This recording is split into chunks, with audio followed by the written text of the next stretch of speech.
People are more prosperous but more unhappy, right? We're living in probably the most prosperous of times but also possibly the most unhappy.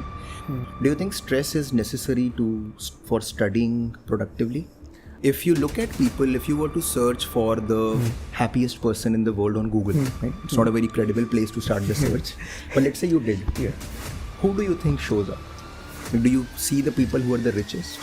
If you want to be happy, practice compassion. If you want others to be happy, practice compassion. Welcome to Discorso, the IMVG podcast. What does it really mean to find happiness? Is it something that you chase or something that you find within? Today, our guest has dedicated his life to answering these profound questions. I am Sabya, and today I am thrilled to be joined by someone who wears many hats, a professor at leading IIMs and the creator of Know Thyself Happiness. Together, we shall navigate how emotional mindfulness can transform our personal lives. Sir, let's begin by Know Thyself Happiness. You describe it as a social endeavor to bring essence to happiness in people in a scientific and secular way. What does those terms actually mean? Okay. So, firstly, thank you so much, Sabya. Typically when there is such an introduction that's given, you add performance pressure, so thank you for that. Now, one thing that I will, however, probably give a small edit on before we delve into things is often people think that well-being, or when we are teaching well-being, etc., it's about spreading well-being, right? But to be honest, I realized at some point of time that the only person I really truly am doing this for is me. The good thing or the beautiful thing with well-being is that once you start focusing on your well-being, you work more towards other people's well-being.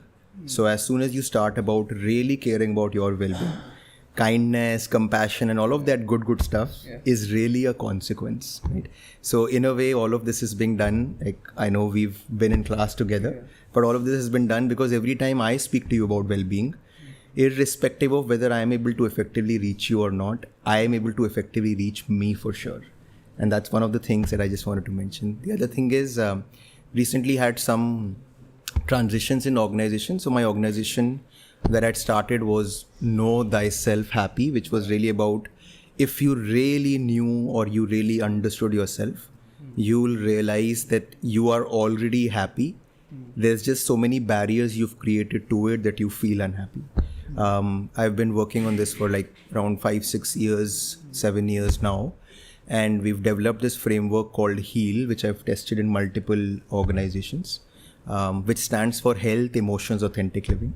And the organization that I'm now sort of founded is called as HEAL Labs, with the idea to bring this to everybody. So now you have completely switched over to... It's actually kind of like you keep transitioning. It's like a rebranding of sorts. Okay. But once you become more sort of well-versed and scientific about everything that you're doing, then you do those transitions. Yeah. So to give the viewers some context, actually, sir is an IIM grad. I am Ahmedabad grad to be particular. So you were originally doing a consulting job, after which you switched to this line of work, happiness, mindfulness. So what triggered the switch for you? So actually the switch had already started back in business school, right? So we are in a business school. In a business school, if you look at it, we were taught with the whole case study methodology, right? Now, most case studies, not all, but most case studies typically end with analyzing the decision-making basis, profit and loss and balance sheet, right? कितना फर्क पड़ा top line पे, कितना फर्क पड़ा bottom line पे, balance sheet पे कितना फर्क पड़ा, cash flow पे कितना फर्क पड़ा, right? Anybody who's in finance and all will know these statements, etc., right? Now, what happens typically is, from my understanding and from looking at people around, is the more you start to analyze businesses basis those parameters, gradually you start analyzing your own life basis those parameters. You start to become a person who weighs every decision on kitna fayda, kitna nuksan, balance sheet mein kitna badha, kitna kam hua, right? And if you look at it, it's a very dangerous mindset, because once you start seeing fayda, nuksan, what really starts to happen is that you become very, very transactional, even in relationships. And honestly speaking, I could see myself becoming that, right? That analytics came into anything. And all of the things that we used to learn when we were kids, right? You have, I don't know if you had moral science back we then. have, Right? yes. The moral science used to talk about almost everything that in a business school you feel fades away. Absolutely. Right? You have honesty, kindness, values, you have forgiveness, you have gratitude, right? And it is okay if that is going to the background, but what you see is in this context of analyzing life in P&L and balance sheets, people are not even happy, right? Gradually, people are more prosperous but more unhappy, right? We're living in probably the most prosperous of times, but also possibly the most unhappy. And I sort of felt that during B school, that something wasn't feeling right. Right. And then you go to consulting, you do good projects, but even in consulting, you see actually a lot more of that same thinking, right? And at some point, you either say to yourself, maybe this is the way I should live, or you ask yourself that if this is really not it, then satya kahan hai? Right? As they say, jawab kahan chupa hai? And for me, that was the trigger, and I felt like there was a hunch. Looking at people generally who talk of social service and stuff, those people are generally a little more, there's something about them that makes them feel more peaceful in life. Yes. So I thought maybe the answer lies in something more humanitarian. And that was the only thought while switching. Right, sir. So, before you changed your, like, this phase of your life came to be, I believe you had certain KPIs for your happiness. Sure. That is work-life balance or personal relationships. Right. Has those KPIs changed?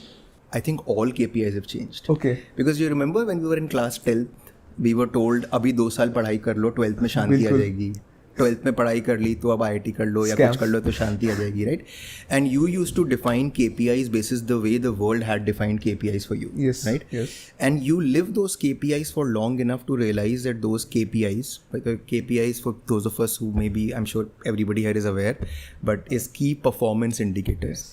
And I think hidden in that was the idea that performance will lead to well-being, right? So you thought maybe once I accomplish these 10 things in life, I will be founded in well-being. But after a while, there was money, there was promotions, things were circumstantially favorable. But nahi thi shanti. Like you feel there's a missing part to it, right? And then you ask yourself, ki to fir kya kare, right? Then when you venture into self-awareness or you venture into an understanding of how is that Eastern traditions understand happiness, you realize that the KPIs that we were told right from the start and the KPIs that spirituality talks about, they're like poles apart, right? Yeah. You look at it, conventional wisdom will tell you that एक बार बहुत पैसा होगा, ये होगा, वो होगा, तो आपको पास खुशी होगी, right? True. They say that people who actually think that once they retire and they have enough money, they'll be happy. They're not. Like there is also this idea, a 1978 experiment in Northwestern University, which was about people who won the lottery. Turns out even lottery winners think that they'll become happier, but Yeah. it doesn't happen. Right? Yeah. Because that's what we were thinking. Hugely unfounded. Yeah. So, actually, in class, we discussed the topic where there's a happiness baseline. Right. And you gave this lottery example. Right. Like, it'll go up, but it'll come down to the same baseline as you were. And you gave an example of the quadriplegic patient also. Correct. Can you please elaborate on that? So, for people who are sort of watching, if you look back at your last pleasant experience, let's say, I'm sure some of you like to have pizza, right? Some people say pizza makes me happy, right? But I ask them that 4 hours after you've had the pizza, do you still feel the same level of upliftment that you did when you had the pizza? Right. And if not, then pizza really didn't make you happy, right? Because if you think of how we understand happiness, right? We understand happiness and say, I wish I were happy, I want to be happy. We understand happiness as a state that once we've reached it, it doesn't go away. It's an enduring state, right? True. But unfortunately, whether you have pizza or whether you win a lottery, you receive a peak, but that peak goes down. And when it goes down, you come back to where you were before having had the pizza. In fact, in some cases, think of having spent 2 hours on social media, right? You get a lot of those peaks, Yeah. but 2 hours later, actually your state of how you are feeling is worse than how it was before you started. Yeah. What has happened is your steady state experience of life has gone down. So happiness baseline is something, again, there is a term called hedonic treadmill, which is you keep doing the अब मुझे ये मिल जाए, अब मुझे वो मिल जाए, मन कर रहा है ये, मन कर रहा है वो. और हमें ऐसा लगता है कि इनफ टाइम्स अगर हमने मन को संतुष्ट कर दिया तो फिर हम खुश हो जाएंगे. Right, sir. मगर they say this word in Hindi, but it's a मृग तृष्णा, a mirage, right? Mirage. It's like अब यहाँ, अब यहाँ, अब यहाँ, और कुछ टाइम बाद नहीं हो रहा है. In fact, oftentimes people start to feel like they're going in the other direction. True. That is what happiness baselines are about, and the idea therefore of happiness to everybody has to be, how do I improve how I'm feeling steady state, right? Exactly. And that is how often people confuse मन को अच्छा लग रहा है versus जीवन में शांति है. दोनों चीज़ें बहुत अलग हैं. Right. So is mindfulness an avenue to increase that happiness baseline? Right. So if you look at people, if you were to search for the happiest person in the world on Google, right? It's not a very credible place to start the search. But let's say you did. Yeah. Who do you think shows up? Do you see the people who are the richest? No. What do you think? I don't Or think so. famous, right? Yeah. So I would one- think Dalai Lama would come up. Dalai Lama, right? Actually, Yeah. that's a good given. So the person that comes up is Matthew Ricardo, who was the Okay. French translator of the Dalai Lama. Oh, okay. Yeah? So valuable guess. Yeah. Now, of course, it's impossible to understand or impossible to plug 7 billion people with wires and Yeah. get to know how they're feeling. But the essence of that is coming back to the idea that what has this person been doing? These entire years, this person has been focusing on only one thing. And that one thing is what was mentioned, I think, by Gulzar ji in the movie Goody. Have you? Well, I know this is probably old age. Sorry, I have not seen Okay, it. no, that's fine. But there's a movie Goody. Yeah. People who are watching this some of us might be aware. It's a movie which had Jaya Bachchan as the actress, and there is a song there, which again you'll remember. Sometimes you were forced to sing in the morning assembly, and the song was, "हमको मन की शक्ति देना, मन विजय करे." Right? Yes. Now, the idea of the baseline or the idea of people's experience of life, notice the more they have autonomy and control over the mind, the more उनकी मन पर विजय हो गई है, Right. the more peaceful and happy they feel in life. Right? In Right, fact, sir. World Happiness Report 2022 also brought this point where they said that one of the purest foundational reasons for unhappiness is people's incapacity to be in control of their mind. Do you know somebody who has anxiety?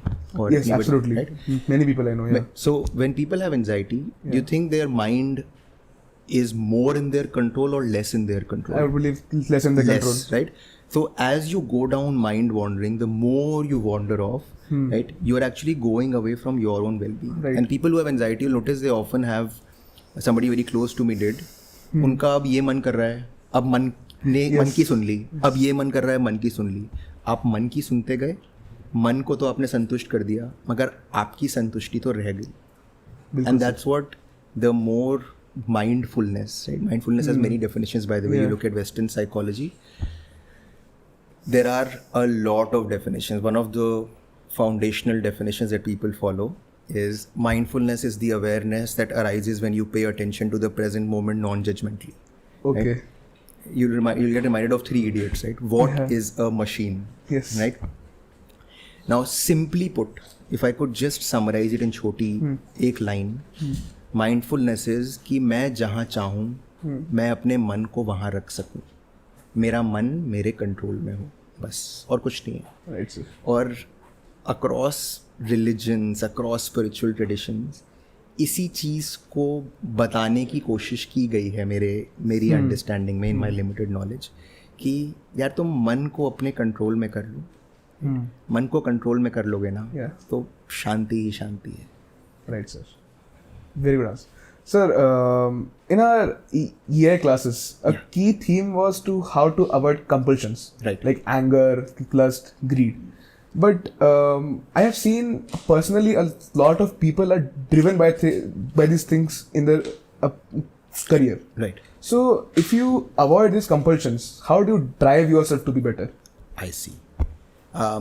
Let's take anger, for example. Yeah. Right? Sometimes what people say is actually, let me take something even more relevant and controversial. Let me take stress, for example. Yeah. Right? Yeah. Do you think stress is necessary for studying productively? I have seen people work way efficiently when they're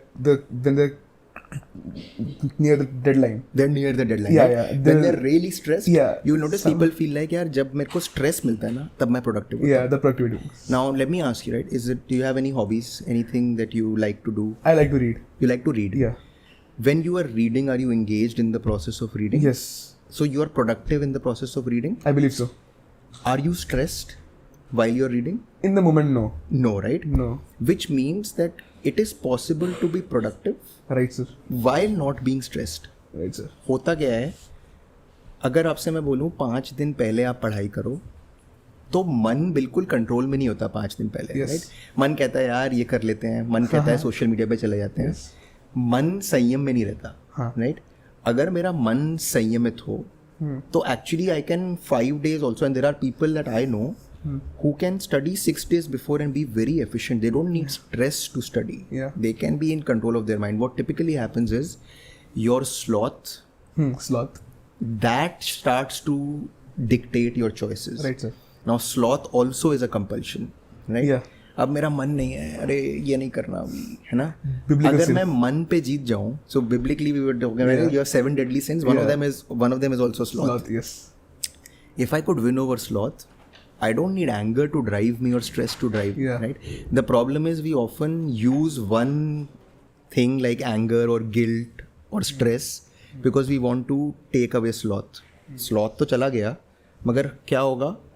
आपने एक बार angry अगर आप हुए, आपने anger की propensity को बढ़ाना शुरू कर दिया. So your general sense of life और general propensity to be angry that starts to grow. Right, sir. What that will now do is, number one, anger is not good for physical health and mental health. So you are creating a hole for yourself.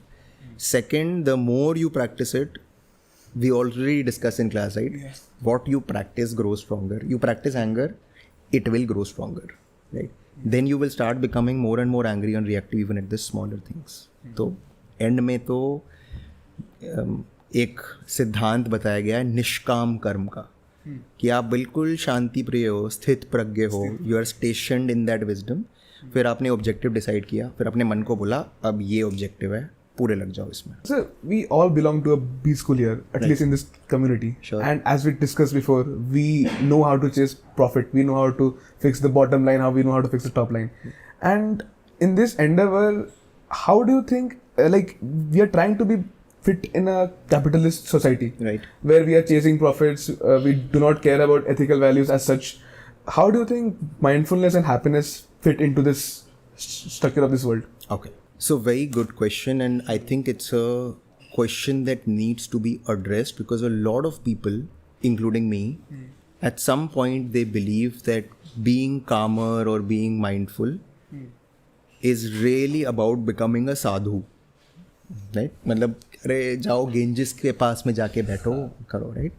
Now we're in a business school where mindfulness is actually a foundational theme or the value, right? Now if you think of it, a few things. If you are mindful, and I'm again speaking in terms of complete autonomy over the mind, I am more in my control of my emotions, which means, let's say when you are angry, Yeah. right? Are your responses to situations more creative or less creative? जब गुस्सा आता है तो creativity बढ़ती है या कम होती है? कम हो जाती है, राइट? Yeah. विच मीन्स कि अगर मेरा गुस्सा शांत हो जाए, हाँ. right, तो मैं ज़्यादा प्रोडक्टिव और क्रिएटिव चीज़ें कर सकता हूँ. Right, sir. Right? Right, sir. अगर मेरा मन पूरी तरह कंट्रोल में आ जाए तो I can actually be very productive. And now if you look at the linkage of mindfulness with revered people who been, there is a word called karma yogi. Karma yogi. Right? आप हिस्टोरिकली या religiously भी अगर देखो तो entities like Krishna and all, they were not by the Ganges, right? They were in the real world in a very dirty place, but they were extremely creative, extremely productive. So the more you have autonomy of the mind, the more you are in control of what you do. The second thing that often is, I think, misunderstood: can you be calm and shout at people? Like, do you need anger necessarily, or can you be completely shant? And if the situation demands, shout at people. Yeah, if you try to be objective, surely. Yeah. Now that is another part, right? Mindfulness is not about calmness. People often misunderstand as meekness. हाँ. कि अगर ये शांत है तो ये कुछ बोलेगा नहीं, ये कुछ करेगा नहीं. क्यों? ब्रूस ली बहुत शांत था. You look at him, he's very meditative, but he'll give you a punch when it's needed. But you'll notice he also had a lot of control. कब मारना है, कब नहीं मारना, वो मेरे हाथ में होना चाहिए. Circumstance मुझे कंपेल ना करे कि अब मैं ये कर दूं, बिकॉज जब आप गुस्से में होते हो, you lose yourself. Something takes over, and what that something may end up saying or doing completely gone. Not in control. So I am to saying, in fact, the more emotionally intelligent and mindful you become, the more productive you are. If money is what your objective is, you actually do better work, so you get promotions faster, you earn also more. Yeah. So I would say it's like perfect for even if you want to have corporate ambitions. Right, sir. So these days we are seeing mindfulness in general has become a buzzword in the social media. Right. Do you think it has been commodified in such a way that it fits in the capitalist framework that we live in? Right. I think typically what has happened is whatever originates in India goes to the West, gets packaged. Like mindfulness has a program called MBSR, Mindfulness Based Stress Reduction. Goes to the West, gets repackaged, gets commodified. There is a price tag on it. And then people from India go there to understand the program, get the certification, and then they're like, we got that certification. Right? Now, unfortunately, if you look at, so I'm also part of Imagine Mindfulness. Where one of our endeavors is to make mindfulness accessible. Right. So typically an MBSR program costs $500-$600 for an 8-week program. We try and make sure that we are accessible to people. So for example, I was lucky I did the program almost for no cost because it was barely anything, and this was really a choice from the heart to spread it. Right, sir. So that ways, what happens is, see, the problem is never money. The problem is when service becomes consequential to money rather than the other way around. Okay. Right? Let's say मैं आपको पढ़ा रहा हूँ, right? मैं किसी भी institute में कुछ भी पढ़ाता हूँ, so I receive an honorarium for it. Yeah. Right? But what matters is that my aim should be on serving people. Money should be a consequence, not the motivation. Right? And that has unfortunately crept in, and now it's become more like paisa do shanti lo. Right? And that commodification is dangerous, and fortunately there are forces that are trying on this side also. But spirituality unfortunately is becoming very commodified. This leads to my next question. In the corporate world, we often see employee under like heavy duress and stress. Right. And the organizations generally they try to bring in mindfulness coaches, teachers, faculties to to encourage them or to teach them about the topic. So do you think it has become an unhealthy system to cope with the corporate duress, rather than raising their voice against it? When you say it's become unhealthy, you mean that now people are using mindfulness as a band-aid to sort of camouflage or to put a blanket on all the other problems that are being created? I think yes and no. Yes, because there are, by the way, now organizations in the US, some of which are mandating people to take an 8-week mindfulness-based stress reduction program, because they see that there is a productivity and a health money, or the amount of money being spent on employee health. Both those are beneficial for the organization, right? So I think typically the life cycle of anything getting introduced starts by the practical value that they bring to the table. Right? For example, when it comes to a very weird example, but when it comes to brushing, typically people will go to or start caring about their teeth not as preventive but as curative. दांत पर ध्यान तब जाता है जब cavity आ जाती है, right? But फायदा क्या होता है कि आपका गया तो ध्यान, और एक बार ध्यान गया तो हो सकता है आप उसके बारे में और सोचने लगो. तो I think the corporates may actually have ulterior motives which are more on the profit and loss. But I think it's good that at least those introductions are helping people acquaint themselves with these new things. And then once you give it to them, they might start using it in ways that was not necessarily the organizational core intent to begin with. Right, sir. So I agree that that is a trend. but I also see that I'm okay with that trend because कहीं से तो शुरू हुआ. Yes. So there are people who conflate religion with spirituality or Right. mindfulness in general. Right. Do you think there exists a line between it, and if yes, how thick of a line? Okay. Do you play chess? Yes, I do play chess. You play chess, right? Yeah. What's the objective of chess? Like if you are, what's the first like करना क्या है? Game का objective क्या है? Basically, to capture the other side's king. To checkmate. To checkmate. Capture the other side's king, right? Are there certain rules that are taught to people when they are early in their chess career? कि ऐसे खेलो वैसे खेलो. क्या होते हैं वो rules कुछ? अगर आपको Always you should check for checks threats. You should check for threats. Yeah. People will also tell you castling कर लिया करो. Castling कर King लिया को करो. save एक करना side रख है. लो. एक side रख लो. एक मतलब I used to play chess back then and even sometimes now. They also say open the center. Open the center. ताकि Yeah. you can have your pieces move Yeah. around, right?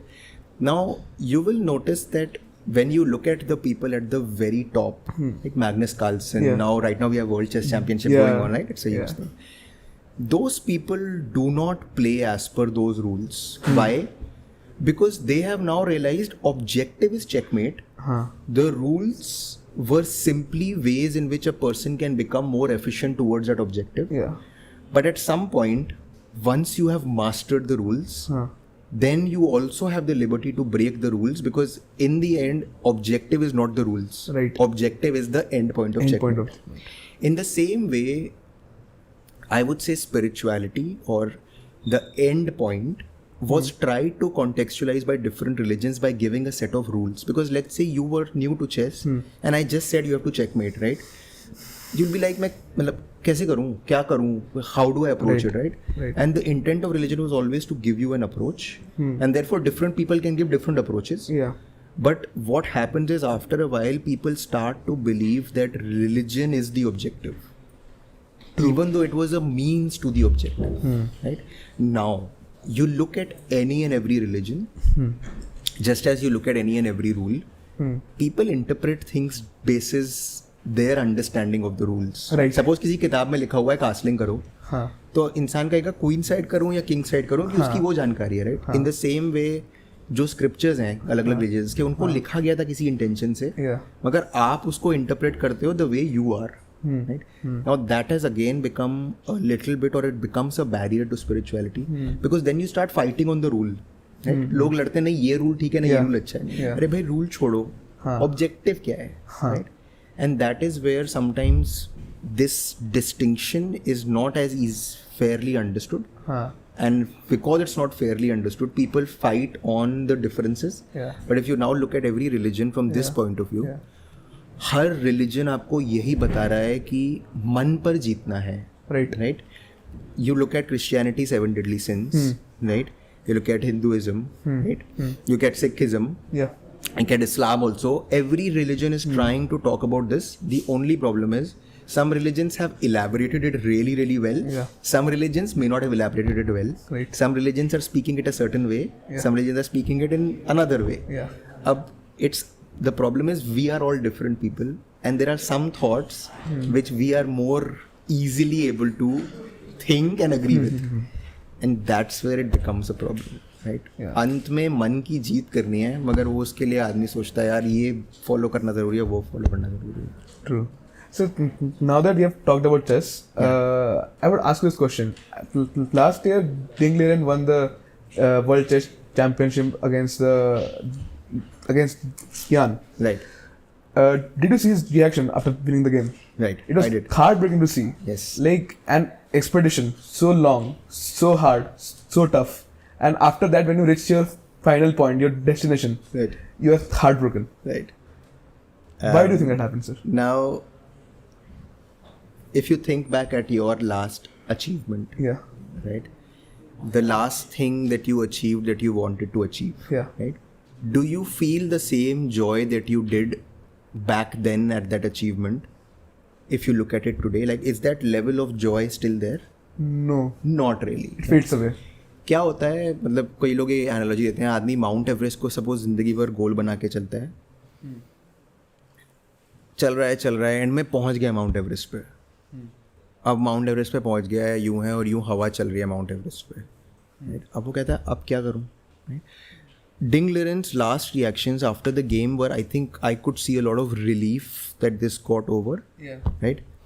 And that relief was like जो चाहिए था वो मिल गया, मगर the conflation or how we conflate success and happiness, maybe that realization also comes to people when they reach success. Right. And that sometimes realizing that this didn't take me where I was hoping it will take me, that cognitive dissonance becomes the reason why people start to feel not so good about even the success itself. Right, sir.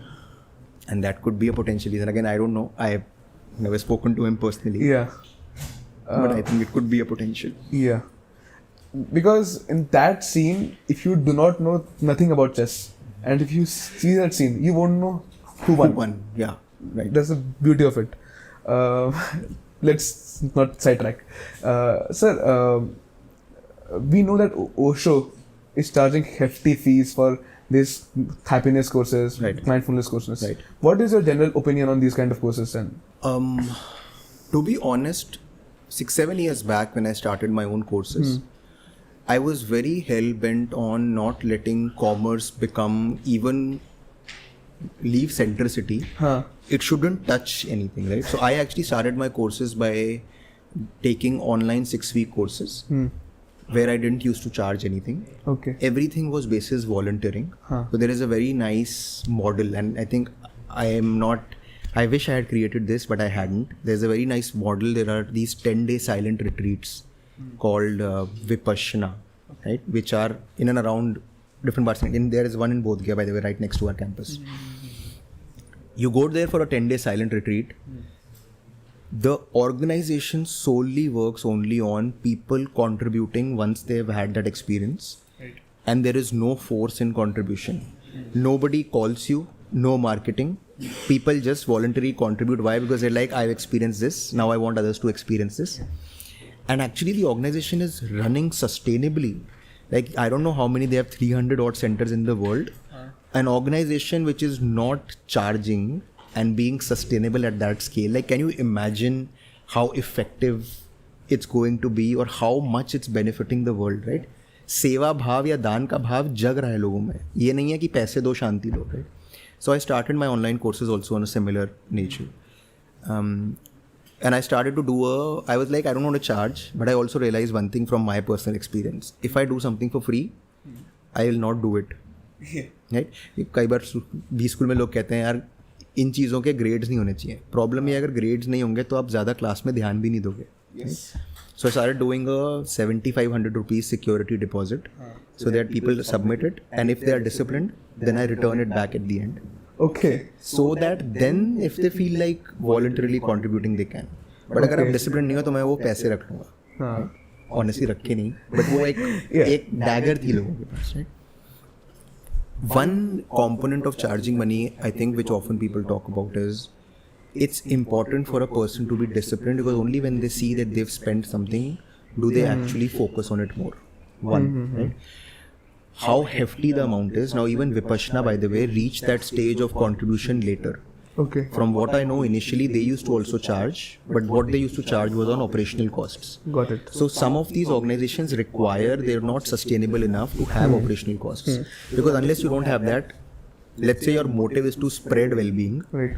but you are not able to achieve sustainability just because of principle कि मैं पैसे नहीं लूँगा, तो आपका organisation ही बंद हो जाएगी. तो जो आप करना चाह रहे थे वो तो हुआ ही नहीं. तो आपको एक स्टेज पे कहीं ना कहीं बीच में आना पड़ता है. It is your honesty as to how much you make it commercial and how much you make it bare minimum, right? And I think when I went to the website of Osho, I felt, I don't know honestly the exact prices as much, but मेरे को जो थोड़े बहुत दिखे, मुझे लगा 3-4 दिन के लिए they are taking 15K, 20K etc. मुझे लगता है operationally उतने की requirement हो सकता है वो होती हो, तो वो बहुत मतलब they are not ripping people off. Got it, sir. And this is where I see there is role to play in how money can be a motivator, but the line is very thin, and that line only the person who's drawing the line knows. Right? और वो आप अगर करो ठीक से तो फिर it's fine. I think it's okay to have that aspect. That I won't call as commercialization. Right, sir. That I will call as operational sustainability. model. So I would also say it's very difficult to put a price tag on such things. Correct. You don't know how people value this. Correct. So absolutely, it makes sense. Right. My next question would be regarding astrology, sir. Astrology. Yeah. Acha. Okay. These days, like whenever I'm going through my Instagram or YouTube, I see these astrology ads from Astro Talk, Right. and they constantly talk about happiness, mindfulness. So I don't know how these two connect. And Right. do you see a connection within the both of them? I see. I will speak from a place of limited knowledge on this, but I will still try and attempt this, right? So I have somebody actually quite close to me who is an astrologer. My partner's uncle, so he's an astrologer, and he has some videos on astrology. I once discussed astrology with him, and I said, "What's the purpose of life? मतलब आप astrology कर रहे हो, but what is it getting to?" Right? He mentioned this idea that in the end, the answer to life is in your capacity to accept, let go, and move on, which is complete control over the mind. Right. Let's say a circumstance doesn't work out. Mind control says that अब मेरे को इसमें कोई फायदा है सोचने का, और अगर नहीं है तो मैं आगे बढ़ूँ. ये आइडियल एंड है जिसमें आपको किसी को ले जाना है, राइट? बट क्या होता है दैट फॉर सम पीपल, एक बड़ी अच्छी सेइंग है कि योग से पहले भोग जरूरी है. Right. Right? Before you become, or before you sort of try and understand the truths of life, you need to experience the untruths. Right, sir. Right? What astrology is trying to do, astrology is trying to make your circumstances a little more favorable. Because if your circumstances are not favorable, you will keep thinking कि अगर ये circumstance favorable हो गया, उसके बाद खुशी मिलेगी. Right, sir. और वो हो नहीं रहा है तो आप उसके पीछे भागते रहोगे. Astrology, even though it has limited capability in altering what your destiny is, what it's trying to do is it's trying to make you feel more comfortable with your circumstances, so that you can then look beyond them. Right, because if let's say you want to really get into an IIT, right? I know people whose dream was to get into an IIT. Somebody actually very close to me, also an influencer, he said that he was hell-bent on getting to IIT, but he didn't make it. Right. And then his entire life for the next 2 decades were in underconfidence. कि यार अब मैं वैसा नहीं हूँ, मेरे में उतनी क्षमता नहीं है, I'm not that capable, right? And that became the center of his life, to the point that now he's married, he has kids, etc. So I think 40, 45. Oh. He's still grappling with it. अब सोचो अगर उसका IIT में हो गया होता, right?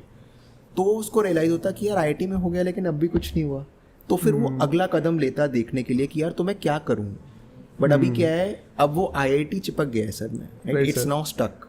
What astrology often helps you do is to be able to make you experience or be comfortable enough with circumstance, so you can then look beyond it to the truth of life, which is eventually acceptance, equanimity, control over the mind, etc. So that's my limited take on astrology. Yeah. And yeah, like I think if you understand the purpose of astrology, then you don't know it, then you don't need astrology. So I have a small point of contention there. Sure. I would think constantly trying to know what is going to happen in the future, or if you're going to achieve what you're working for. Right. Like constantly you sit in the class, right? कि फल की चिंता ना करो, बस कर्म करो. Because it is also kind of you're feeding your compulsion. Right. Constantly. So what do you think about this, sir? Yeah, you're right. Right. And this is the trap of astrology. Yeah. Because there are people who after a while they go to astrology for every second thing. Yeah. अब ये हो गया, अब क्या होने वाला है, ये कैसा होगा, ठीक हो जाएगा या नहीं. यहाँ पे आपका एस्ट्रोलॉजर क्या है या एस्ट्रोलॉजर का इंटेंशन क्या है वो मैटर करता है. Because after a while astrologer becomes almost like a god figure to you. अब वो बताएंगे क्या करना है, कैसे करना है, etcetera. The astrologer, if they understand the purpose of astrology very well, if it is the purpose I am talking about, that is they will know कि अब ये सर्कमस्टांस है जिसमें से इस इंसान को बेटर फील करवाना है. And they will also know कि मैं इतना ही करूँगा, इसके आगे नहीं करूँगा. प्रॉब्लम क्या हुई है, astrology is also become commercialised, and commercialisation feeds on human misery. Right. You commercialise कर रहे हो तो आप लाइक यार इसको चिंता में ही रहने दो, क्योंकि अब मैंने इसको अगला सोल्यूशन बता दिया, अब उसके बाद फिर से आएगा तो फिर से, और मेरे पैसे बन रहे हैं. So the world of astrology also was created, and all of these things were created way back, right. all these were created in the context of certain ethics. अब ethics तो पता नहीं कहाँ है. Astrology has become center. Sir, my next question would be, sir, you worked in Deloitte for a couple of years, I believe. Yeah, monitor Deloitte, correct. Yes. So, if you could go back to that younger version of yours, Right. what advice would you give? Multiple advices actually. I think one thing would be, there was I don't know if this was IIT Kanpur or some place like that, where there was a professor who passed away. The last statements that he gave when he passed away was, take care of your health. Yeah. And as soon as he said that, he got a heart attack. ऐसा कुछ हुआ है. I don't know exact details, but ये हुआ है कुछ, I think 1 साल हो गया होगा इस चीज़ को. One advice that I would strongly give myself is, the time that you spend on yourself or your health is not going to be unproductive. Right, The sir. rate of return on investment on the time spent on health is more than any mutual fund can ever guarantee. Right? Right, sir. So take care of your health is an important one, and mental health, right? अगर तब जाके किया होता, right? So it would have been much more smoother. That's one. Second, I think often क्या होता है, just speaking personally, right? I did engineering, MBA, consulting, and there is a 3 Idiots dialogue on this, by the way. Like पहले engineering की, फिर MBA किया, फिर America में जाके बैंक में नौकरी की, right? Now honestly, I disagree with the 3 Idiots point. Why? Because when you are in 11th and 12th, you don't know yourself well, right? So you make decisions basis how you know yourself to be, right? Then you go to graduation, then you know yourself more, and when you know yourself more, maybe you realize something that मेरे को ये नहीं करना था, वो करना था, right? And as you keep growing through years, your self-awareness keeps growing more and more and more, and your self-awareness can keep giving you newer directions, right? For example, right now I am in the field of mindfulness and well-being, and my work is to spread it to as many youngsters as I can, right? As many corporates as I can, really hone into the idea of people understanding well-being, right? I didn't know this back in 11th, right? 11th में तो मैं physics पढ़ रहा था. What happens is, this is I think also something that couple of interns of the McDonald's CEO, they were in an interview I saw where he was asked, what's your one learning from life or whatever, and he said this, like, don't ever get stuck that the next goal is the final goal or is the way you will be, because you will keep changing, right? So let's say you have reached a thing A, or you have A as an aspiration. Don't think कि अब यही है या ये नहीं है. कई लोग होता है एक चीज़ नहीं हुई ना, यार यही सत्य था, ये नहीं हुआ तो अब कुछ. So what I would tell that person was that take care of your health and don't think that the next achievement is going to be the determinant of your life. Yeah.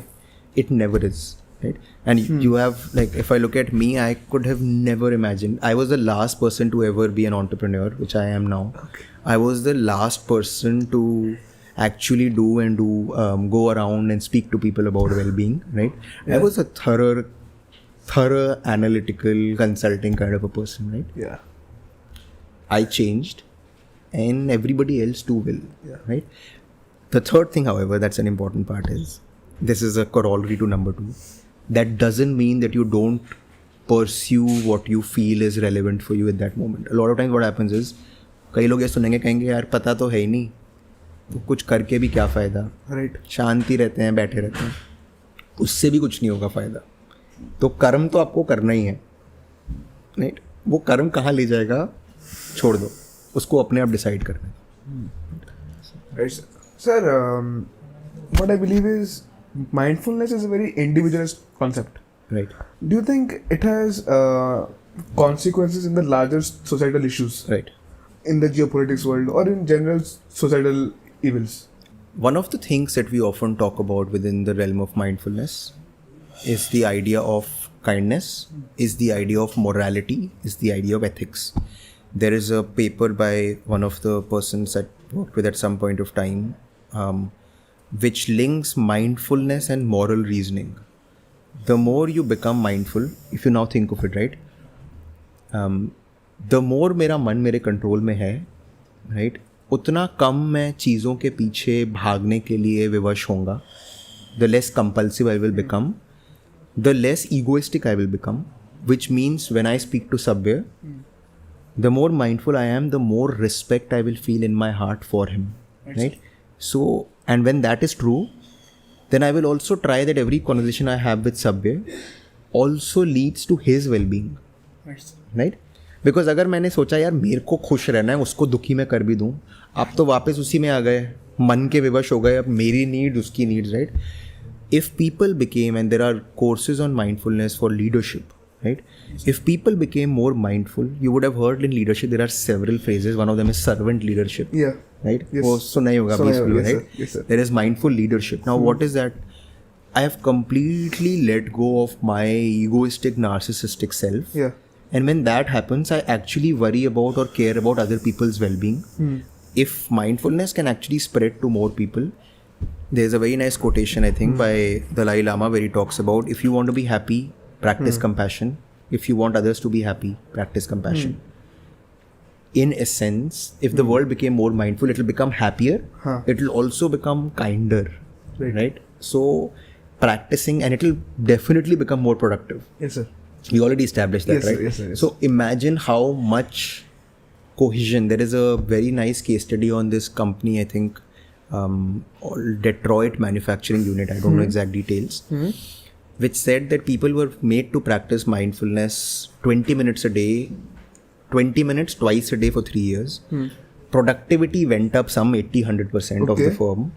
Absenteeism went down by 70-80% because it helps health. And attrition or people leaving the firm, that also went down. Why? Because आदमी छोड़ता क्यों है? मन नहीं लग रहा है अभी यहाँ पे, है ना? या मन को दुख हो रहा है. अब आपने मन को ही जीत लिया अगर, तो फिर आपको वो चीज़ उतना दुख देगी नहीं, आपको उतना डिसंगेज लगेगा नहीं. You will feel. So like I don't know, I possibly don't know of any other thing which can be as productive for the world, for myself, for everything else than this is. Absolutely.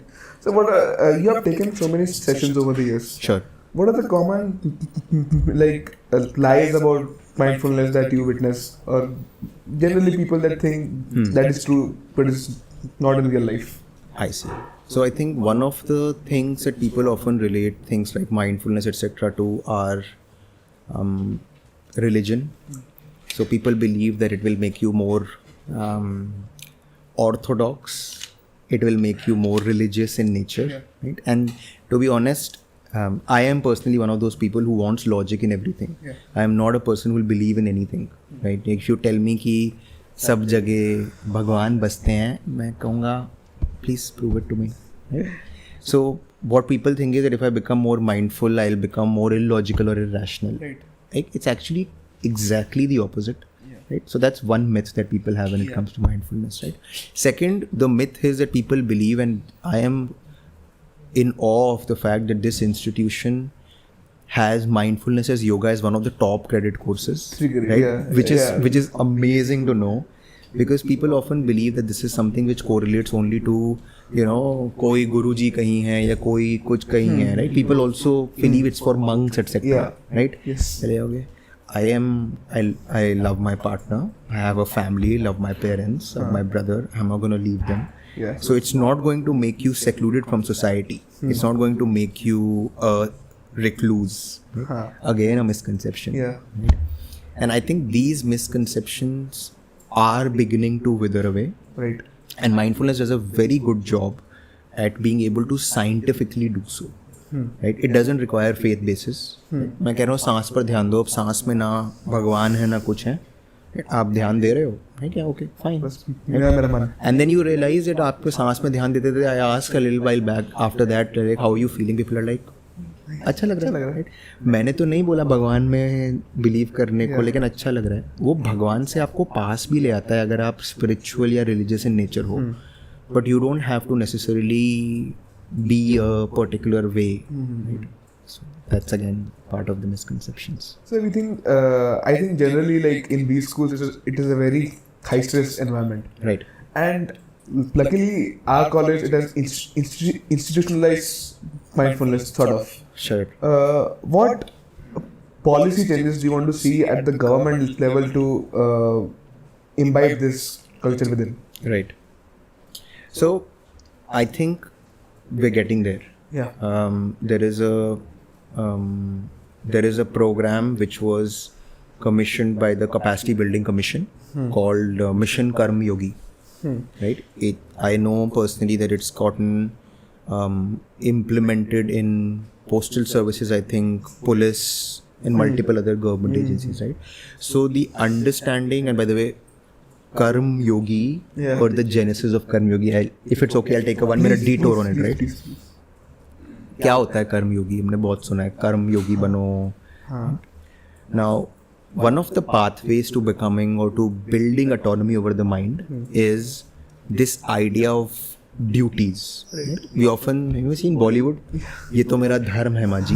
Right? Now, धर्म है का क्या मतलब है? आप अगर अपनी life में ड्यूटीज डिसाइड कर लो कि ये 4 चीज़ें हैं या ये 5 चीज़ें हैं जिसमें मेरे अपने मन में, जो अपने मन को लगाना है, फिर आपका मन उसमें सुख ढूंढे या दुख, राइट? वो काफ़ी फेमस है, सुख दुखे समय कृत्वा लाभा लाभो जया जय, राइट? सुख ढूंढे या दुख, आप कहोगे कोई फर्क नहीं पड़ता, मेरा यही कर्तव्य है, तो मुझे कर्तव्य निभाना है. You do that for long enough and you will notice you are winning over the mind. क्यों? क्योंकि अब आप मन की नहीं सुन रहे. आपने मन को बोला ये कर्तव्य है, तो कहीं भी जाएगा तेरे को मैं वापस यहीं लेकर आऊँगा. मेडिटेशन में भी यही करते हैं, जब कर रहे हैं मन कहीं भागा, वापस जब पे ले आए. Once you sort of do this every day, you realize you're building autonomy over the mind. So you don't have to meditate to be mindful. You can simply define your duties. And once you define your duties, then you're like, मेरा मन इसमें सुख ढूंढे या दुख कोई फर्क नहीं पड़ता, मुझे ये करना है. At the policy level, this has 2 implications. First, how do you make employees, etc., better understand the fact that no matter what work they are doing, they can find peace through that work. Right? हर काम के 10 deliverable हैं. अगर आप उन 10 deliverable को अपना धर्म या अपना कर्तव्य मान लो, तो फिर आप मन को आदि बना दोगे वहाँ पे लगने के. First implication. Second implication in public policy is there are, for example, you would have heard of the case of Bhutan. Bhutan doesn't talk about GDP. Right? It talks about GNH. Right? Gross National Happiness. I am, honestly, that's part of my work. I am working towards now getting more in touch with deeper aspects and trying to work towards building larger curriculums or work with ministries potentially that's not reached yet. That's the aim. That if we could also develop along with measuring GDP and per capita income, we also develop in some organizations. We start at the organizational level of measuring the happiness of organizations. Right? That is a policy level implementation from where it begins to take a national form. Right, sir. Right? So it's really important, right? Because then you become more in control. You are working towards people's happiness. In the end, governance का मकसद क्या है? ये है ना कि लोग खुश रहें. तो अगर आपका वो एंड मकसद है, आप सोच रहे हो पैसा जरिया बनेगा, बट आप मेजर करो और मेजर करके focus on happiness. I think we are reaching there. 20 years from now, hopefully we'll get there. Sir, for our viewers, it is not possible for everyone to do a mindfulness course, right? Right. So, what are the general tips that you would give them that they can inculcate in their everyday lives to be more mindful or to increase their baseline happiness? I see. Listen to your dadi nani. Okay. Like if you remember dadi nani ना, जब हम खाना खाते थे, तो क्या कहती थी दादी खाना खाते समय? जब बात करो तो what did she used to say? जो करना है एक काम करो, एक समय पर एक काम करो. राइट? मतलब हमारे तो डांट भी पड़ती थी, खाना खाते समय बात नहीं करेगा. माय नानी right now, she emphasises on the idea that 32 बार चबाना है. कभी सुना है आपने? नाउ ऑनेस्टली मुश्किल है. शी ऑल्सो यूज्ड टू से आंत का काम दांत से. That instead of your intestine having to work, you make your teeth work. Yes. The more you chew, the better. Now, why were they saying it? Right? What's the reason they're saying it? Right? It's very simple. What she's trying to, what they are trying to say. अगर हम एक समय पर एक चीज करेंगे, तो आपने एक ऑब्जेक्टिव डिसाइड कर लिया अपना. अब मेरा मन भागे, आप उसको वापस उस चीज़ पर ला रहे हो. Right sir. हम एक एक्टिविटी करते हैं और मेरे खुद के YouTube चैनल पे उस एक्टिविटी का वीडियो है, विच विल कम. जिसमें हम एक किशमिश को याद होगा क्लास में, we eat one kishmish for around 10-12 minutes, राइट. अब the idea is not that you spend eating one kishmish for 10-12 minutes, but the idea there was, जब मैं किशमिश खा रहा हूँ तो मैं पूरा ध्यान अपना किशमिश पर दे रहा हूँ. इन द सेम वे आप हर पल अपना ऑब्जेक्टिव डिसाइड कर लो, और फिर वो ऑब्जेक्टिव आपकी साधना है, वो ऑब्जेक्टिव आपकी मेडिटेशन है. सपोज आपका ऑब्जेक्टिव है, इस समय मैं और सब भी बात कर रहे हैं, राइट. अभी आपका ऑब्जेक्टिव है कि आपको पूरी तरह इन्वॉल्व होना है, और आपका मन अगर कहीं जाए, इधर जाए उधर जाए, तो उसको आप वापस लेकर आओगे, right. The principle of mindfulness is again मन पर कंट्रोल.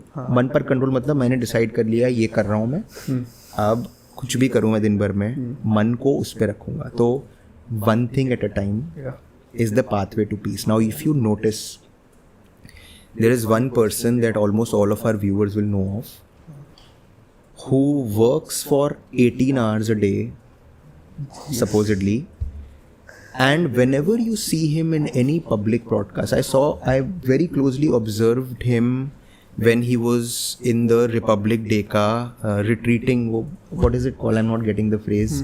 जो 3 दिन बाद होता है रिपब्लिक डे के, एक मीटिंग रिट्रीट और दैट. आई वाज लाइक, इस समय तो he is just sitting there, right. चाहे तो इस समय वो कुछ कर सकते हैं, फाइल का काम कर ले, किसी से बात कर लें, बट नहीं, वो वहाँ बैठे हुए हैं, वो पूरी चीज़ को सचेतना पूर्वक विद फुल अवेयरनेस देख रहे हैं. वो किसी कंट्री में जाते हैं, किसी क्राउड के पास, आप देखोगे जब वो लोगों से बात कर रहे हैं, वो बात करते वक्त उनका पूरा ध्यान है, वो छोटी छोटी चीज़ें पकड़ लेते हैं, राइट. तो लोगों को लगता है यार एक समय पर एक चीज़ तो मुझे, भैया आप देखो कोई इंसान है जो 18 घंटे काम कर रहा है, उसके मन में इतना कंट्रोल है कि अब वो जो सोच रहा है वो एक चीज़ कर रहा है. उनकी प्रोडक्टिविटी को अगर आपको मैच करना है तो आप एक समय पर एक चीज़ शुरू करो. अभी क्या होता है, खाना खाते समय फ़ोन करते समय काम करते समय बात करते समय खाना, बीच में टीवी चल रहा है, राइट. आपने अपने मन को अगर डिस्ट्रैक्ट होने का ही आदी बना दिया, तो मन तो अभ्यास का परिणाम है. जो अभ्यास करोगे वैसा मन होता चला जाएगा. Thank you, sir. This has been a meaningful conversation. I can't thank you enough for having come here and give this insightful advice to us. Your journey has been like truly inspiring to all of us. Thank you for sharing them with us. Well, thank you, and I feel I don't know, a lot of times it's not mentioned enough, but there is gratitude to the fact that I was, like, I say this both for political correctness or not, but I feel gratitude that these ideas are being spoken about and you considered them worthy to be discussed and spoken of. So absolutely. Thank you so much, and thank you so much for the team which is behind it, who's organizing all of this. I thoroughly enjoyed speaking to you. Thank you so much, sir. Thank you so much.